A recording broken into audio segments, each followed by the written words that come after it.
Howdy folks, got another rum talk for you. I got 3 bottles that I got pretty recently. One is a Worthy Park, one is a Hampden, and the other is a blend of Worthy Park and Hampden. I seem to be unable to prevent myself from buying fancy bottles of rum, so we're gonna check them out. Let's go.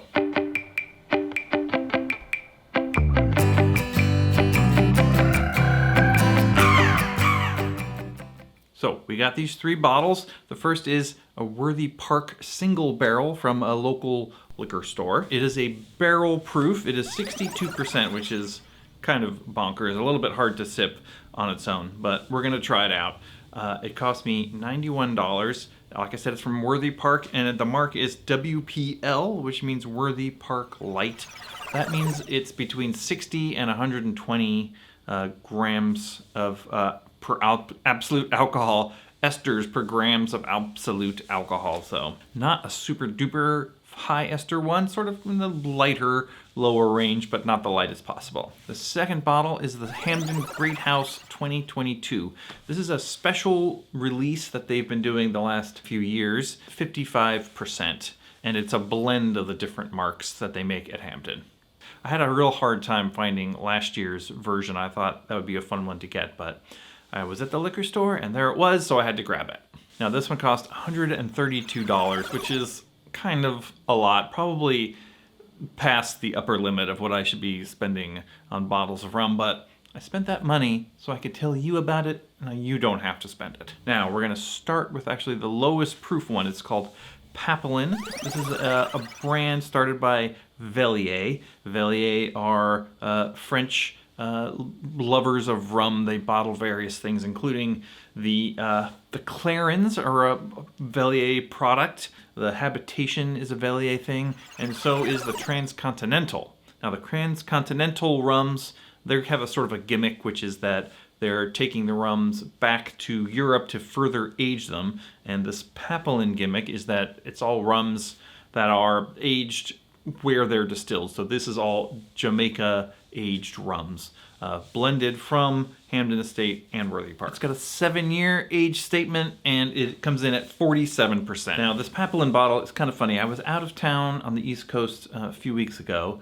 I saw this bottle and I thought I wouldn't be able to find it when I got home. And if you're like me, when you're out of town, there's a very big desire to get a bottle that's unavailable to you and bring it back with you on the plane. But I resisted because I didn't want to deal with checking my bag and worrying about the bottle in the bag and all that stuff. But when I got home, it was available. I was able to pick up this bottle right down the street at my local liquor store. So you don't always have to buy the bottle that you see on vacation. Sometimes it'll just be there when you get home. Okay, so let's start with this Papillon. Like I said, it's a Realy bottling, all tropically aged. So you know, when you age things in the tropics, it takes a lot less time to age than it would, say, in Europe or a colder place. This is a 7-year age statement, so that's about the sweet spot, I think, for Jamaican rums. 8 to 10, maybe 10 years, 7 to 10 years. I've had some older ones, like the 12-year-old Worthy Park, that was just a little too woody. It was like a little too much. I didn't really enjoy that one. But let's check this out. I feel like I can detect the Hampden in here. It's got that sort of sour, salty, briny kind of aroma to me. You get a lot of like a lot of intense flowers and pears, but sort of rounded out with that sort of Worthy Park fruitiness. Yeah, this smells delicious. I'm gonna give it a taste. Very drinkable. It's got a long lingering fruit flavor to it. Not like super funky, not like a Smith & Cross kind of intense rotten banana kind of flavor, but just like gentle fruits, a lot of nice soft flowers, a lingering sweetness. It's not super hot. It's delicious. I'm gonna, spoiler alert, this might be my favorite one, even though it costs the least. Let's move on. We're gonna talk now about the Hampden Great House 2022.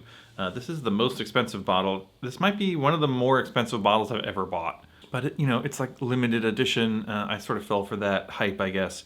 We're gonna see if it's worth the price. Now, I did put some water in this already because I've been having trouble drinking these high proof rums. I need to water them down a little bit, or they sort of just blow my face off.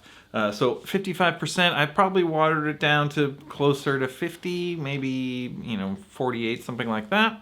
Hampdens just have this sort of intense, flowery, sort of acidic, very sharp note to them to me, but backed up with that sort of fruity, that complex fruitiness, you know, like a pear or a kiwi or something, like tropical fruits, but not sort of your normal ones. Maybe like a pineapple kind of aroma. Let's give it a taste. It's so sharp. It's really kind of like flowery, sort of almost like a bitter gentian root or something like that, like a front of the palate bitterness, and like a sharp intensity, and like a sour note or like an acidic note, and then it sort of fades into a more gentle, sort of flowery fruitiness towards the end. I mean, it's really complex. It's pretty good. Look, I'm not going to sit here and tell you that it's bad, but is it worth $130? I'm not sure. The sort of base level Hampden 8-year, I found that stuff to be really, really good, really drinkable. It's possible my tastes go more towards the sort of accessible rums. I should probably stop buying these expensive bottles and stick to the 8 years, but